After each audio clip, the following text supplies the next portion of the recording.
जय श्री राधे दोस्तों, केपी की वाणी चैनल में आपका स्वागत है। रोजाना राशिफल से संबंधित सभी प्रकार की जानकारी पाने के लिए हमारे चैनल केपी की वाणी को जरूर सब्सक्राइब करें। अगर जन्मदिन के हिसाब से आपको अपनी शादी के बारे में जानना है कि आपकी शादी कब होगी, अपना जन्मदिन कमेंट बॉक्स में बताएं, आपकी जरूर मदद की जाएगी। इसके अलावा आप लव मैरिज की भविष्यवाणी भी पा सकते हैं। इसके लिए आप अपना और अपने पार्टनर का जन्मदिन कमेंट बॉक्स में दें, हम आपको जल्द से जल्द पूरी जानकारी देंगे। अगर रिप्लाई करने में देरी होती है तो आप निराश बिल्कुल ना हो, क्योंकि आपको जवाब जरूर दिया जाएगा। यह जानकारी आपको मूलांक के हिसाब से दी जाएगी, जबकि शादी की जानकारी आपको जन्मतिथि के हिसाब से दी जाएगी। दोस्तों, आपको बताना चाहूंगा कि अब आप हमसे शादी की कुंडली भी बनवा सकते हैं। इसमें आपकी शादी कब होगी, कहाँ होगी, कैसे होगी, किससे होगी, किस नाम से हो सकती है, किस राशि से करनी चाहिए, जीवन साथी का रंग रूप स्वरूप स्वभाव कैसा होगा, आपका कैरियर कैसा होगा, आपके जीवन साथी का कैरियर कैसा होगा, लव मैरिज करना चाहते हैं या चाहती हैं तो माता पिता की सहमति मिलेगी कि नहीं मिलेगी, इन तमाम तरह की जानकारी आप कुंडली बनाकर प्राप्त कर सकते हैं। के लिए आप 8521835670 पर संपर्क कर सकते हैं। नंबर एक बार और दोहरा देता हूँ, 8521835670। अगर जल्दबाजी में नंबर निकल गया हो तो डिस्क्रिप्शन में बॉक्स में जाकर आप आराम से नंबर नोट कर सकते हैं। राशि की पूरी जानकारी के लिए वीडियो को अंत तक जरूर देखें। दोस्तों, आपको बताना चाहूंगा कि जिन जातकों की शादी तय हो चुकी है वे अपनी कुंडली मिलान अवश्य करवा लें। शास्त्रों में निहित है कि नारी दोष, भकुर दोष या मांगलिक प्रभाव लगने पर शादी नहीं करनी चाहिए। इसके लिए आप अपने नजदीक के किसी प्रकांड पंडित व ज्योतिष से अवश्य सलाह ले लें। आप अपने नजदीक के किसी प्रकांड पंडित व ज्योतिष से सलाह ले सकते हैं। इसके अलावा आप केपी की वाणी से भी संपर्क कर अपनी कुंडली मिलान करवा सकते हैं। दोस्तों, आज की वीडियो में आपको उन 3 राशियों के बारे में बताने जा रहा हूँ जिनकी शादी अप्रैल 2022 में होने वाली है या होगी। यह जानकारी आपको जन्मदिन के हिसाब से दी जाएगी। अगर जानकारी देने में अपने अनुज यानी कि मुझसे कोई गलती हो जाती है तो कृपया मुझे क्षमा कर दीजिएगा। मेरी कोशिश आपको सत्य और सही जानकारी देने की रहती है। अगर आप कोई सलाह अथवा परामर्श देना चाहते हैं तो अवश्य दे। आपके सलाह और परामर्श का मुझे बेसब्री से इंतजार रहता है। आइए अब आज के वीडियो पर नजर डालते हैं। तो आगे बढ़ने से पहले आपको बता दूं कि शादी से संबंधित जो जानकारी होती है वह ज्योतिष शास्त्र में निहित है। कई ज्योतिष इसे बताते नहीं है, पर शादी के समय बहुत बातों का ध्यान रखना पड़ता है। शास्त्रों में यह बताया गया है कि इन नियमों के पालन करने से कन्या या वर दोनों ही सौभाग्यवती जीवन जीता है। तो अगर आपको यह जानकारी प्राप्त नहीं है तो आइए बारी बारी से जानते हैं। जैसा कि आप सबको पता है कि ज्योतिष शास्त्र में विवाह कर्मकांड का पूरा सार बताया गया है। उन्हीं सारों में से कुछ चुनिंदा चीजों को आपके सामने प्रस्तुत कर रहा हूं ताकि आपको अपनी कन्या या लड़के की शादी में कोई दिक्कत ना हो। तो आइए बारी बारी से जान लेते हैं। तो 2 कन्या का विवाह एक समय कभी नहीं करना चाहिए। कई बार ऐसा देखा जाता है कि 2 लड़कियों की शादी एक ही बार कर दी जाती है, किंतु शास्त्र में ऐसा निषेध है। एक कन्या की शादी के उपरांत दूसरी कन्या की शादी हो सकती है, परंतु एक साथ शादी नहीं करनी चाहिए। शास्त्रों में यह भी निहित है कि एक समय में 2 शुभ कर्म करना उचित नहीं होता है। इसके लिए कभी भी 2 शादी एक बार में नहीं करनी चाहिए। कन्या के विवाह के अनंतर पुत्र का विवाह हो सकता है, लेकिन पुत्र विवाह के अनंतर पुत्री का विवाह 6 महीने तक नहीं करनी चाहिए। यानी कि इसे आप आसान शब्दों में ऐसे समझ सकते हैं कि अगर लड़की की शादी हुई है तो आप लड़के की शादी कर सकते हैं, लेकिन अगर लड़के की शादी होगी तो 6 महीने तक अपनी लड़की की शादी बिल्कुल ही ना करें। 1 वर्ष में सहोदर भाई अथवा बहनों का विवाह शुभ नहीं होता। यानी कि एक ही साल में 2 बेटियों की शादी या 2 बेटे की शादी नहीं करनी चाहिए। शास्त्रों में ऐसा वर्जित है। समान गोत्र और समान प्रवर वाली कन्या के साथ भी विवाह निषेध है। यानी कि एक ही गोत्र में लड़के और लड़की की शादी नहीं करनी चाहिए। विवाह के पश्चात 1 वर्ष तक पिंडदान, मृतका स्नान, तिल तर्पण, तीर्थ यात्रा, मुंडन, प्रेतानुगमन आदि नहीं करनी चाहिए। विवाह में छींक का दोष नहीं होता। यानी कि अगर आप कोई शुभ कार्य करते हैं और उस समय छींक आ जाती है तो ऐसा माना जाता है कि यह शुभ नहीं होता है, किंतु विवाह में छींक का दोष नहीं होता है। तो अगर ऐसी स्थिति पैदा हो तो भगवान श्री शिव और भगवान श्री हरिविष्णु का नाम स्मरण कर उन पर छोड़ दें। वैवाहिक कार्यक्रम में स्पर्श का भी दोष नहीं होता है। कई बार ऐसा देखा जाता है कि बड़े छोटों में चरण लग जाता है या पैर लग जाता है तो स्पर्श का दोष लगता है, लेकिन विवाह में स्पर्श का दोष नहीं लगता है। विवाह में चतुर्थ द्वादश चंद्रमा ग्राह्य है, यानी कि ऐसे दिनों को पकड़ना चाहिए।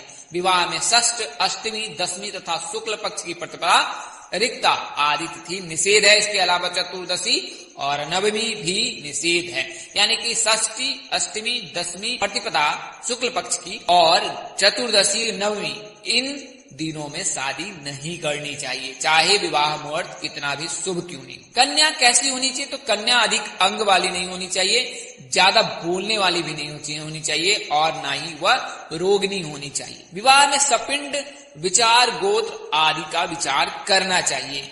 स्त्रियों के लिए गुरुबल और पुरुषों के लिए रविबल देख लेना चाहिए। इस महीने में शादी करनी चाहिए तो माघ, फागुन, वैशाख, अगहन, जेठ, आषाढ़ इन महीनों में शादी करने से कन्या सौभाग्यवती होती है।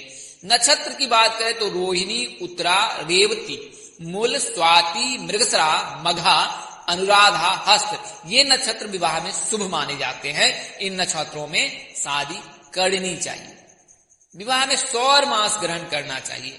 सौर मासो विवाद हो यज्ञादो सावन स्मृता अब्द के प्रत्यकारी चांद्रो मास से प्रशस्त। बृहस्पति, शुक्र, बुध और सोम इन वारों में कन्या की शादी करने से कन्या सौभाग्यवती होती है। इसलिए हमेशा सोमवार, बुधवार, शुक्रवार और गुरुवार इन दिनों में ही लड़की की शादी करनी चाहिए।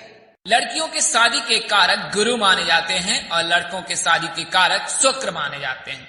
तो जिन जातकों की शादी में देरी हो रही है वे गुरु को मजबूत करें और शुक्र को मजबूत करें। खासकर लड़कियां गुरुवार का व्रत करें और पीले चीजों का अधिक से अधिक इस्तेमाल करें। वहीं लड़के शुक्रवार का व्रत कर सकते हैं और सफेद चीजों का ज्यादा से ज्यादा इस्तेमाल करें। आप शिव जी की पूजा करें और शुक्रवार के दिन शिव जी को सफेद फूल अर्पित करें। आप चाहे तो सोमवार और शुक्रवार के दिन या शनिवार के दिन जल में काले तिल मिलाकर सूर्यदेव को अर्घ दे, शिव जी को भी जल का अर्घ दे। वहीं लड़कियां जल में लाल रंग मिलाकर सूर्यदेव को 3 बार जल का अर्घ दे। गुरुवार के दिन मौन व्रत का धारण करें। मौन व्रत का धारण तब तक करें जब तक आप केले के जल में अर्घ ना देते हैं। आइए अब आज के वीडियो पर नजर डालते हैं। तो पहली राशि जो है वृषभ राशि है। जैसा कि आप सबको पता है कि वृषभ राशि के जातकों की शादी के योग जो है 23वें वर्ष से बनते हैं और इनके अप्रैल महीने में शादी होने की पूरी संभावना रहती है। अगर आपकी कुंडली में कोई अशुभ ग्रह नहीं है और आप शादी योग्य हैं तो अप्रैल 2022 में आपकी निश्चित ही शादी हो जाएगी। आपके आराध्य देव भगवान हनुमान जी हैं तो उनकी पूजा करें, उन्हें लाल फूल चढ़ाएं। मंगलवार के दिन मंदिर में जाकर प्रसाद चढ़ाएं और उन प्रसादों को गरीबों में बांट दें। इसके अलावा नजदीक में किसी शादी समारोह में गुप्त दान अवश्य करें, इससे शादी में आ रही बाधा दूर हो जाती है। PHP नाम से शादी होने की संभावना अधिक रहती है। हालांकि अगर वृषभ राशि के जातकों की शादी मकर राशि के जातकों से होती है तो यह ज्यादा उत्तम होता है। अगर आपकी राशि कर्क है तो आपकी शादी के योग भी अप्रैल 2022 में बन रहे हैं। जैसा कि आपको पता है कि कर्क राशि के जातकों की शादी के योग 25वें वर्ष से बनते हैं। तो जिन जातकों की शादी के योग 25 वर्ष हो चुके हैं उनकी शादी के योग अप्रैल 2022 में प्रबल है। शास्त्रों में निहित है कि गुरु का गोचर होना कर्क राशि के जातकों के लिए शुभ फल देने वाला है, यानी कि आने वाला साल 2022 उन जातकों के लिए खुशखबरी लेकर आ रहा है जो शादी को लेकर बेसब्री से इंतजार रहते हैं। उनके माता पिता की भी जो मनोकामनाएं हैं वे पूर्ण होने वाले हैं। शीघ्र विवाह के लिए हर शनिवार को पीपल के वृक्ष के नीचे सरसों के तेल का दीपक जलाएं, इससे आपकी शादी में आ रही बाधा तुरंत ही दूर हो जाएगी। LGM नाम के लड़के अथवा लड़की से शादी होने की संभावना आपकी अधिक है। हालांकि ज्योतिष शास्त्र के अनुसार से अगर कर्क राशि के जातकों की शादी मेष राशि यानी कि ALE नाम के जातकों से शादी होती है तो यह ज्यादा ही उत्तम होता है। अगली राशि मकर राशि है। तो मकर राशि के जातकों की शादी के योग महज 22वें वर्ष से बनते हैं। लड़कों की शादी के योग 25वें वर्ष से बनते हैं, जबकि कई ऐसे लड़के हैं या लड़कियां हैं जिनकी शादी के योग 29वें वर्ष से बनते हैं। तो यह योग तब बनता है जब कुंडली के सप्तम भाव में कोई अशुभ ग्रह है। शनि केतु के रहने पर 30 वर्ष से शादी के योग बनते हैं, जबकि मंगल आंशिक रहने पर 28 के बाद शादी के योग बनते हैं। वहीं राहु के रहने पर 27 के बाद शादी के योग बनते हैं।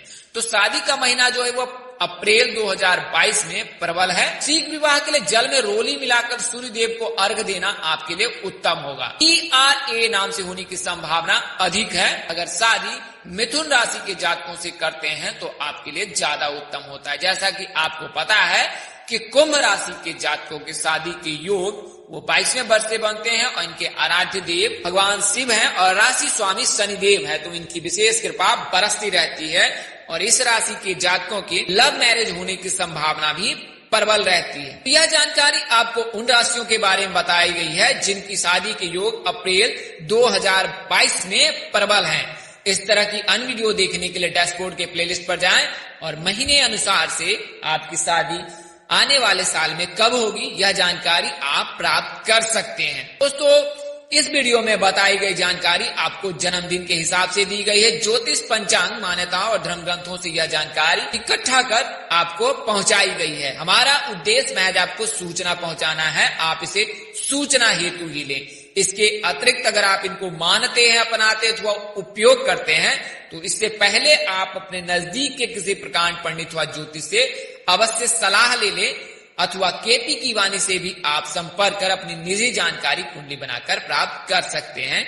इसके लिए हम लोग मामूली शुल्क लेते हैं। जैसा कि उपरोक्त बातें ऊपर भी बताई गई है कि आप शादी से संबंधित सभी प्रकार की जानकारी केपी की वाणी पर प्राप्त कर सकते हैं और यह जानकारी पूरी तरह से सटीक दी जाती है। इस तरह की अन्य वीडियो देखने के लिए हमारे चैनल के डैशबोर्ड अथवा प्लेलिस्ट पर जाएं और अपनी राशि अनुसार वीडियो जरूर देखें। तो दोस्तों, आपको यह जानकारी कैसी लगी?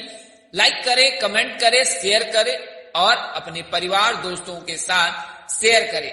अगर आप मेरे चैनल पर नए हैं तो चैनल को सब्सक्राइब कर ले, साथ ही बेल आइकन को प्रेस करना ना भूलें। माता रानी की कृपा से आपके चेहरे पर हमेशा मुस्कान बनी रहे, आप परिवार स्वस्थ एवं सुखी रहे। आप सभी के प्यार और स्नेह के लिए आप सबको हृदय से धन्यवाद करता हूँ। आप लोग इसी तरह हमारे साथ जुड़े रहे।